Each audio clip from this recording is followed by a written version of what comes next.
आपको भी अपना शरीर एक योद्धा जैसा बलवान और बुद्धिमान बनाना चाहते हैं तो इस योगासन को अपनी दैनिक दिनचर्या में शामिल करें, क्योंकि इस योग को करने से आपका शरीर तो फिट होता ही है, उसके साथ साथ आपकी साइटिका, कमर दर्द और मोटापे में भी बहुत अच्छी राहत मिलती है।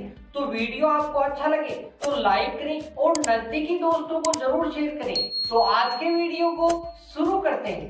नमस्कार दोस्तों, मेरा नाम है नवरंग, आप देख रहे हैं टिप टॉप हेल्थ और आज आ गया है फिर नया बुधवार और अपनी योगा डे सीरीज का 79 एपिसोड। और आज का योग है वीरभद्रासन। वीरभद्रासन योग को इंग्लिश में वॉरियर पोज के नाम से जाना जाता है और वीरभद्रासन योग मुख्य रूप से 3 प्रकार का होता है, जिसमें से आज हम बात करेंगे वीरभद्रासन फर्स्ट के बारे में।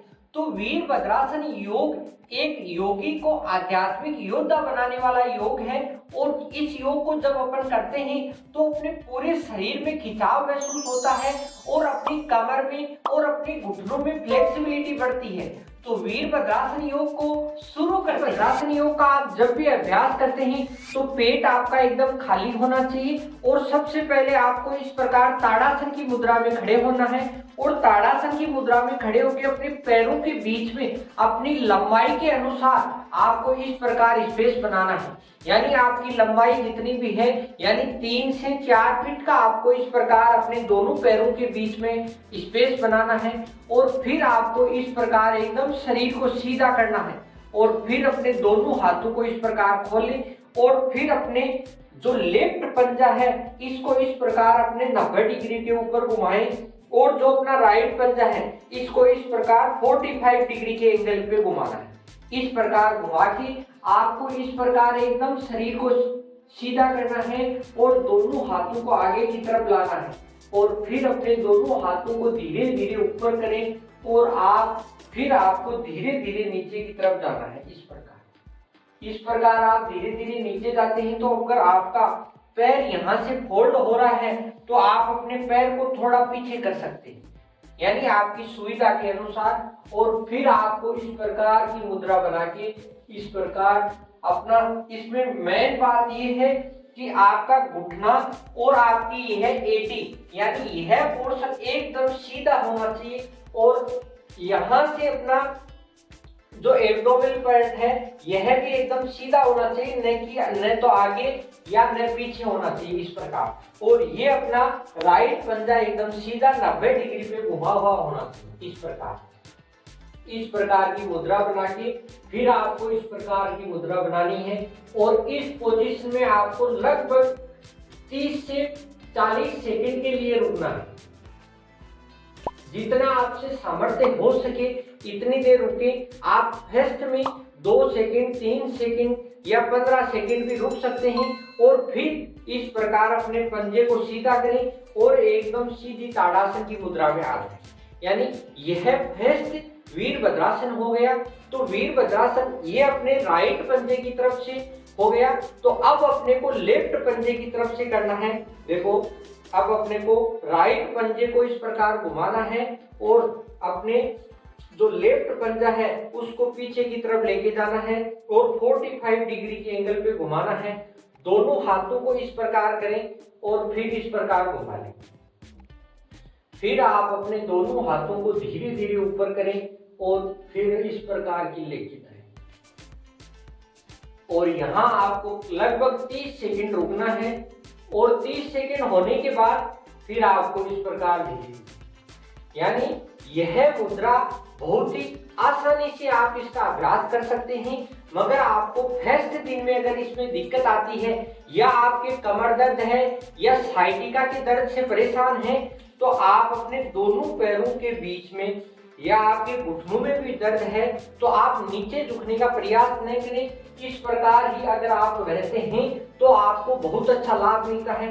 तो इस प्रकार आपने फर्स्ट दिन में अगर आप बिगनर हैं, कभी अभ्यास नहीं किया, तो इस प्रकार आप 3 से 4 फीट का स्पेस बनाएं और फिर अपने दोनों हाथों को यहाँ तक ही रखें, ऊपर ले जाने की कोशिश न करें और यहाँ तक रख के आप अपने इस प्रकार